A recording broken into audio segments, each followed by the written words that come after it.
Guys, आप सभी को फिर से एक बार स्वागत करते हैं आपके अपने चैनल उड़ीसा एग्जाम सॉल्यूशन में। तो आज की इस वीडियो में हम बात करने वाले हैं होने वाली परीक्षा जो कि आपका हिंदी है। तो यहाँ पर हम लगभग 50 MCQ जो है क्वेश्चंस डिस्कस करेंगे। तो आप पूरा वीडियो को लास्ट तक देखिए। आप हमारे चैनल में नए हैं तो चैनल को साथ के साथ सब्सक्राइब करने के साथ आपको बेल आइकन को प्रेस कर देना है, ठीक है। आपको भी इस तरीका आपको भी सिलेक्टिव क्वेश्चंस का आपको आंसर चाहिए जो कि मैंने टेलीग्राम में अपलोड कर दी है। उसका आपको लिंक जो है डिस्क्रिप्शन में मिल जाएगा, उसके माध्यम से जाके आप वहां से ज्वाइन होकर उसको आप देख सकते हैं कि कौन कौन सा जो है आपका हिंदी का सिलेक्टिव क्वेश्चंस आया हुआ है। तो चलिए दोस्तों, आज इस वीडियो में हम आपको 50 MCQ जिसमें से आपको 30 से 40 तक MCQ जो है डिस्कस करेंगे, जिसका आपको सिलेक्टिव भी यहाँ पर हम बता देंगे, ठीक है। तो पहली क्वेश्चन की ओर बढ़ते हुए फिर एक बार बोलता हूँ कि आप वीडियो को लास्ट तक देखिए। आप देखते नहीं हो, चले जाते हैं और बोलते हैं कि यहाँ पर आपका जो है क्वेश्चन आता ही नहीं है। तो आप लास्ट तक देखिए। जैसे कि हम इंग्लिश में आपको लगभग 75% सिलेक्टिव दिए थे और वहाँ पर आपको देखने के लिए मिलेगा गणित में भी आपको 75% जो है सिलेक्टिव दिए थे। तो चलिए दोस्तों, शुरू करते हैं इस वीडियो को। तो यहाँ पर आपको देखने के लिए मिल जाएगा जो कि भाषा पर किसका विशेष अधिकार है। तो यहाँ पर किसका अधिकार है? भाषा पर विशेष करके मनुष्य का अधिकार है। आपको याद रखना है, ठीक है ना। आपको ज़्यादातर सुनना है और याद रखना है और वीडियो को लास्ट तक देखना है। जिनमें से आपको इनमें से ही आपको जो है अधिकांश जो है प्रश्न आपको मैट्रिक परीक्षा में आने वाली है, ठीक है। उसके बाद देखने वाले हैं कौन हजारों वर्ष से यहाँ के ताज़ा बने हुए हैं, ताहा बने हुए हैं। 2 नंबर क्वेश्चन का आपका सटीक आंसर है आपका जानवर, ठीक है ना। वो पुराने वर्षों से यहाँ पर रह रहे हैं, ठीक है। उसके बाद भाषा द्वारा मनुष्य की कायम है। तो इसमें क्या है? सामाजिक, ऐतिहासिक, धार्मिकता और सांस्कृतिक। कौन सा है? इनमें से आपका हो जाएगा सामाजिकता, ठीक है ना। भाव को कैसे व्यक्त कर देता है? साहित्य है, ठीक है ना। इसमें क्या है? भाव को कैसे व्यक्त कर देता है देना साहित्य है ना। कविता के रूप में, जैसी तैसी प्रश्न वाली भाषा में ना, कष्ट भाषा में। तो यहाँ कविता के रूप में, ठीक है। आपका सटीक आंसर हो गए, ठीक है।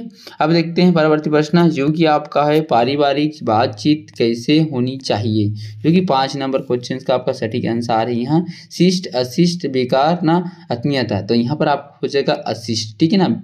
व्यापारिक बातचीत कैसे होनी चाहिए बोली है, तो यहाँ पर आपको अशिष्ट हो जाएगा सटीक आंसर।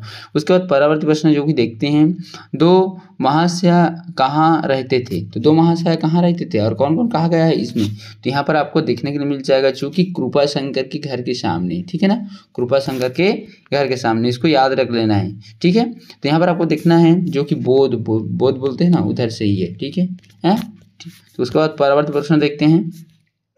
संध्या के समय कचहरी से आने के बाद बच्चों को वो क्या देते थे। तो यहाँ पर संध्या के समय वो कचहरी से आने से बच्चे को क्या देते थे?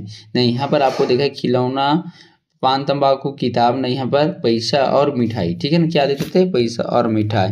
जी हाँ, खूब पहचाना हूँ किसने कहा था ना। यहाँ पर आपको बेचना कृपा शंकर ना चोखेलाल ना मुसाफिर, नहीं यहाँ पर आपको हो जाएगा चोखेलाल, ठीक है।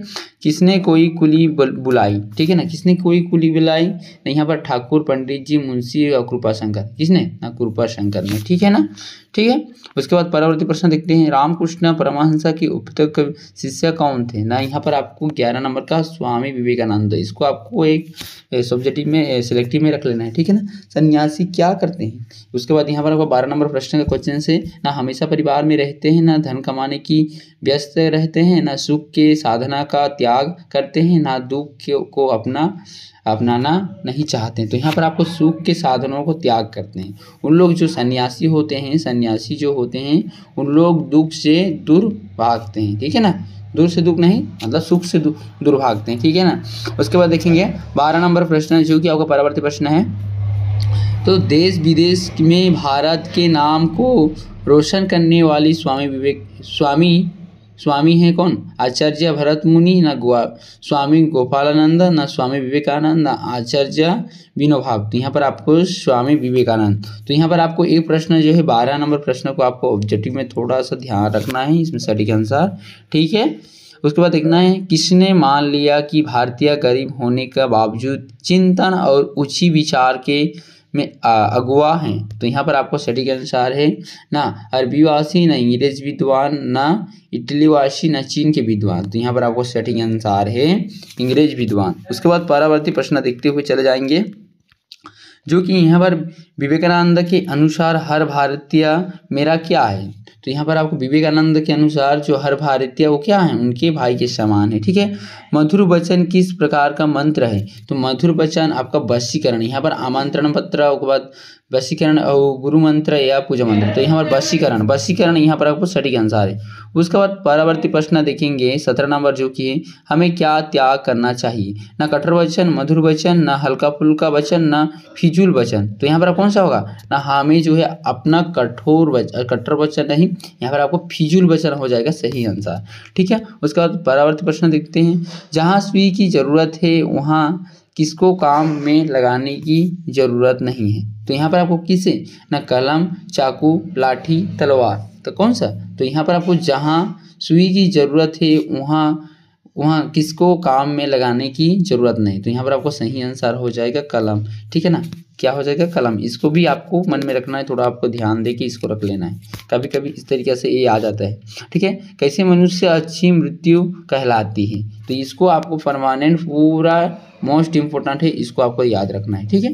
उसके बाद देखते हैं, कैसी मृत्यु अच्छी मृत्यु कहलाती है, मरने के बाद यदि सब याद ना करें, ना मरने के बाद कोई याद ना करें, उसके बाद यहाँ पर आपको कोई काम ना करके मर जाएं, ना केवल अपने स्वार्थ के लिए काम करें, तो यहाँ आपको मरने के बाद हर एक व्यक्ति जो है आपको याद करें। ठीक है, बहुत ईजी है ये तो। ठीक है।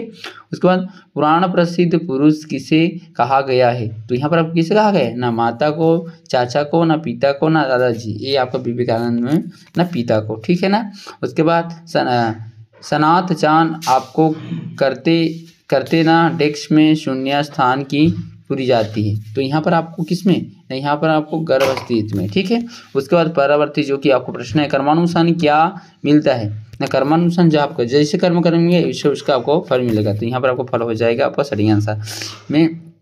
मैं घमंडों में भर ऐठा हुआ, तो डेस्क यहाँ में कौन है, तो यहाँ पर आपको में कौन है, ना प्रसाद, कवि, हरिऔध, ना महादेवी, ना निराला, तो यहाँ पर आपको सटीक आंसर 24 का आपका जो है कवि जो कि है हरिऔध। ठीक है ना। उसके बाद परवर्ती प्रश्न देखते हैं, एक तिनका आकर कहाँ गिरा, तो यहाँ पर आपको ये भी आपको सिलेक्टिव रखना है, क्योंकि ये इस तरीके से ही आता है ना, एक तिनका आकर कहाँ पर गिरा, ना हाथ पर, ना मुंह पर, ना नीचे, ना आँख में, तो वहाँ पर आपको एक तिनका जो है आँख पर गिरा। ठीक है, इसका आँख हो जाएगा आपका सटीक आंसर। उसके बाद परवर्ती प्रश्न जो है, तिनका कैसे निकल गया, ठीक है ना, दौड़ कर, चल कर, ढप से, ना हंस कर, तो यहाँ पर आपको सटीक आंसर है कौन सा, ना यहाँ पर आपको हो जाएगा कौन सा, ना डब कर, कौन सा, ना आपका यहाँ पर आपको डब कर। ठीक है ना, डब कर हो जाएगा आपका सही आंसर। उसका तो परवर्ती प्रश्न जो कि है आपका वचनों का विशेष महत्व, वचनों का विशेष महत्व इस वाक्य में का किस कारक का परस्वर्ग है, ना संबंध, ना संबोधन, ना कारण, ना कर्म, तो ये था इस तरीके से आपका ऑब्जेक्टिव जो है 25 तक हमने डिस्कस कर दिया। मैं यहाँ पर जो है ग्रामटिकल का डिस्कस नहीं कर रहा हूँ, क्योंकि ग्रामर अपने हिसाब से ही आता है, इसमें कोई भी सिलेक्टिव नहीं रहता। तो आपका कौन कौन सा कितना मार्क का पड़ता है वो देख लेते हैं। जैसे कि हमारे यहाँ पर आपको जो है 5 मार्क का विशिष्ट जो कि आपका पोएम जो कि हम बोलते हैं कविता से आएगा, कविता। उसके बाद यहाँ पर आपको जो है 5 मार्क का विशिष्ट जो बड़े लॉन्ग क्वेश्चंस जो रहते हैं वो आपका आ जाएगा आपका जो है गद्य विभाग से। ठीक है। उसके बाद जो है आपका 10 मार्क का जो ना बढ़ा हुआ अंश, उसके बाद डू एज डायरेक्ट। ठीक है। उसके बाद आपको ट्रांसलेशन 10 और उसके बाद जो है 50 MCQ, ये हो गया टोटल आपका 100% एन मार्क। ठीक है। तो ये था आपका हिंदी का ऑब्जेक्टिव पार्ट, और एक पार्ट में लेके आएंगे तो उसमें हम आपको 1 से पूरा 50 तक डिस्कस करेंगे। मिलते हैं एक नए वीडियो में, तब तक के लिए जय हिंद, वंदे मातरम, वंदे उत्कल जननी।